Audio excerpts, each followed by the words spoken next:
السلام عليكم ورحمة الله وبركاته، ازيكم حبايبي عاملين ايه؟ يا رب تكونوا بخير. ان شاء الله النهارده هنعمل مع بعض كباب الغلابة. هنعمله النهارده بطريقة سهلة وبسيطة واقتصادية جدا، وهقولك لو انت معاكي 50 جنيه بس النهارده تقدري تعملي الكباب ده. غدوة كده اقتصادية كده تكون في نص الأسبوع بإذن الله. هنعمل النهاردة مع بعض أكل يكفي من 4 إلى 6 أفراد بإذن الله. بس لو انتوا لسه في القناة بتاعتي وأول مرة تشوفوني ما تنسوش تشتركوا في القناة، وكمان تفعلوا زر الجرس عشان يوصلكم كل جديد من وصفاتي، ولايك وشير للفيديو لو الفيديو عجبكم. أول حاجة نسمي الله ونصلي على الرسول، يلا بينا نبدأ على طول. أنا عندي هنا نص كيلو من الكبد والقوانص. غسلت كده غسلتها كويس جدا بالميه والليمون، وبعدين قطعت القوانص لوحدها وقطعت كمان الكبد لوحدها. تقدري تقطعيها كبيره او صغيره على حسب ما انت عايزه.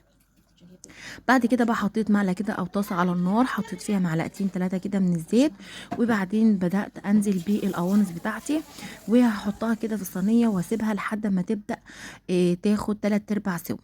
بتنزل كده هي من بخار ميه او ميه، وبعدين بتبدا تشربه. اول ما تبدا تشربه معايا يبقى هو كده القوانص بتاعتنا دخلت على سوا. مش هنحط القوانص والكبده مع بعضهم علشان خاطر الكبده بتاعتنا ما تنهريش معايا. بعد ما شربت الميه بتاعتها كده ونشفت بقى بالشكل اللي انتوا شايفينه ده، هننزل بقى عليها بالكبد بتاعتنا. وبرده مش هنقلب الكبده ما بتتقلبش اول ما بتنزلي بقى على طول، عشان ما تفقدش العصاره اللي فيها وتحسي انها كده بتتفتفت وتدوب معاكي.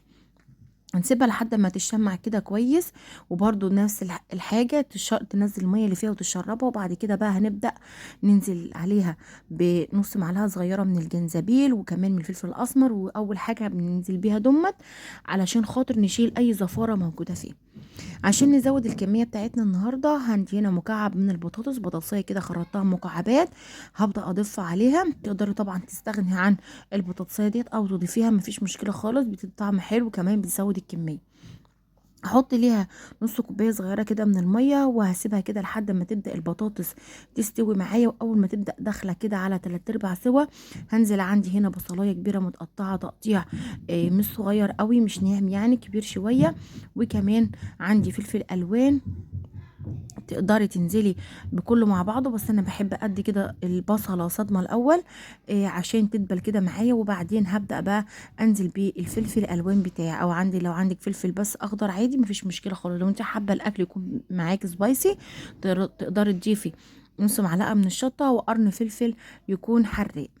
بعد كده بقى هنبدأ نتبل، وده آخر مرحلة، وهنطفي النار على طول. عندي نص معلقة من توابل الكبدة، نص معلقة صغيرة من البابريكا، تقدري نص معلقة صغيرة من القرفة، نص معلقة من الكزبرة الناشفة. لو ما عندكيش أي مكون من المكونات دي مفيش أي مشكلة خالص. وبعدين هبدأ كده أعصر عليها عصرة ليمونة. وخلاص كده الطبق بتاعنا أصبح جاهز. ب50 جنيه الكبد والقوانص عملنا أكل ما شاء الله يكفي من 4 إلى 6 أفراد بطريقة سهلة جدا وطعمه تحفة. جربي بالطريقة دي وبالترتيب بتاع الطبخة دي بإذن الله هيعجبك.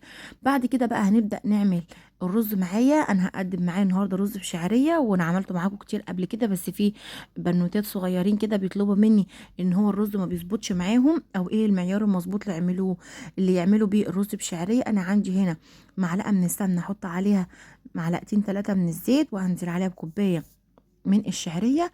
هبدأ اشوح الشعريه كده لحد ما تبقى تاخد اللون الذهبي.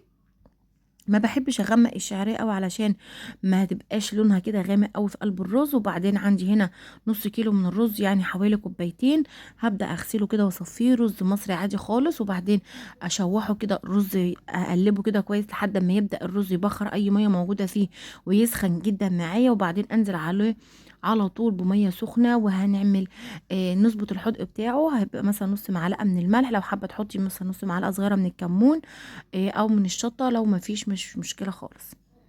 انا عندي هنا حطيت نص معلقه من توابل الفراخ. هقلب بقى كده كل المكونات كده مع بعضها، وبعدين اول ما يسخن كويس معايا هنزل عليه بالميه السخنه بتاعتي. ولو سيبتيه ميه ساقعه بس علي النار وان شاء الله برضو هيظبط معاكي.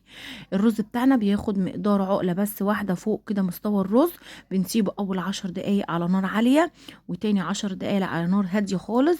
هو بياخد تلت ساعه، وبعد كده بتطفي عليه النار وبتسيبيه لحد ما يشرب كده البخار بتاعه، بيبقى استوى كده معانا بألف هنا وشفا. ده بعد اول 10 دقايق اديله تقليبه كده، وبعدين هبدأ بقى اغطي الحله واسيبه كمان 10 دقايق على نار هاديه، وهيبدأ كده يكون معانا استوى.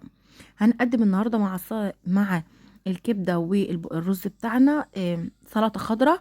تقدري تعملي سلطه طحينه، بس انا بصراحه مني مش هعملها سندوتشات، فمش هعمل لا سلطه طحينه ولا كاتشب ولا اي حاجه من دي خالص. هعمل سلطه خضراء عاديه خالص. اي حاجه موجوده عندك في التلاجة، عندك خس، عندك طماطم، عندك جزر، عندك فلفل، اي حاجه موجوده عندك في التلاجة من الخضروات اللي ينفع نعمل بيها سلطه، قطعيها كده مع بعضها وهتبقى سلطه وجميله جدا. ومشينا اليوم بتاعنا النهارده بأكلة اقتصادية جدا ومشبعة بإذن الله. لو وصلتوا بقى معايا للدقيقة دي من الفيديو، ما تبخلوش على اختكم بقى كده بلايك حلو منكم. نفسي اجمع ال10 دولار بتاع تفعيل القناة، يا ربنا يكبر بخاطركم يا رب كده ويديكوا على قد نيتكم. بعد ما خرطنا بقى كل الخضار اللي معانا كده، يعني عندي هنا نص ليمونه كده عصرتها، وعندي كمان معلقه من زيت الزيتون ومعلقه من الخل صغيره. هحط بقى ملح، وممكن تحطي 7 بهارات او كمون بس زي ما انا بحب كده. وهقلب بقى كله مع بعضه، وده طبق سلطه بألف هنا وشفا. اللهم صل وسلم وبارك على سيدنا محمد وعلى اله وصحبه وسلم. اذكروا الله.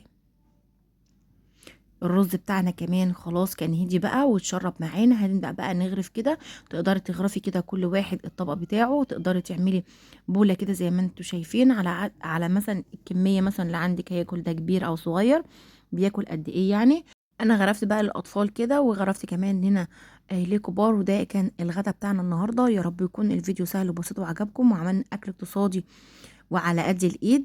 اتمنى تشتركوا في القناه، وكمان تفعلوا زر الجرس عشان يوصلكم كل جديد من وصفاتي، وكمان لايك وشير للفيديو. دمتم في رعايه الله وفضله، والسلام عليكم ورحمه الله وبركاته.